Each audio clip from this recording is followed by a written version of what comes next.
ক্ষিপ্র গতিতে ছুটে আসছে দৌড়ের ঘোড়া।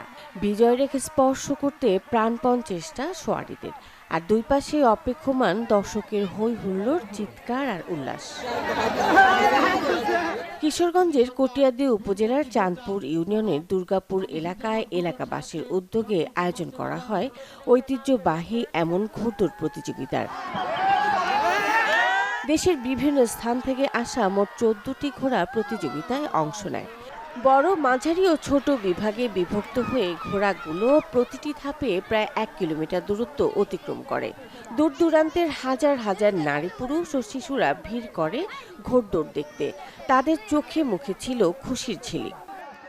প্রতি বছরে আমরা স্থানীয়ভাবে এলাকাবাসী ঘোড়া দৌড় দিয়ে আমরা আনন্দদায়ক করতে ঘোড়া দৌড় দেখতে আসছি আর কি। অনেক ভালো লাগতেছে, অনেক যাবার মতো না, অনেক মানুষ, তো আমিও আইসি দেখতে ভালো লাগতেছে। খোলা মহলে এসে দেখার জন্য অনেক ভালোই লাগছে। আর আমাদের বাড়ি তো পাশের গ্রামে। আমাদের এলাকা সবসময় প্রতি বছর আমাদের এখানে ঘোড়া দৌড় হয়। দোয়া করি সবাই যারা যারা ঘোড়া দৌড় দিছে রান্না আরো প্রসিদ্ধ আরো বড় করুক, সামনে আরো বড় করুক সবাই দেখার জন্য। কিশোরগঞ্জ দানাবাড়ি থেকে আসছি, ঘোড়া দৌড় দেখতে আসছি।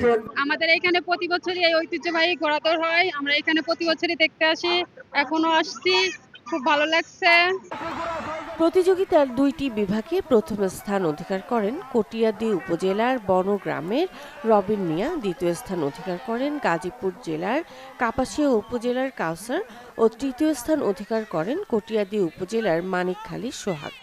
আজকে প্রথম রাউন্ডে আমরা প্রথম হয়েছি, আলহামদুলিল্লাহ ভালো রেজাল্ট করছে। আর আমরা সারা বাংলাদেশে ওইটা খেলা থাকি এবং কি প্রথম হই আমরা, ঠিক আছে। আর ঘোড়ার নাম হচ্ছে রাফিন রাজা। আগামী বছর আরও বড় পরিসরে ঘোড়দৌড় প্রতিযোগিতার আয়োজন করা হবে বলে জানান অনুষ্ঠানের প্রধান অতিথি সাবেক সংসদ সদস্য আনিসুজ্জামান খোকন। ঘোড়দৌড় সারা বিশ্বের একটি জনপ্রিয় জিনিস এবং তার জন্য সুনির্দিষ্ট স্টেজ সিস্টেম আছে। সিস্টেম অনুযায়ী করলে পরে ওটা আরও এনজয়েবল হয়, আরও সুন্দর হয়।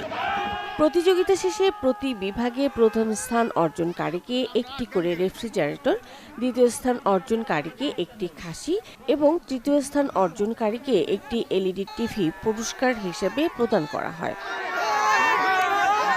Desk report, channel 24।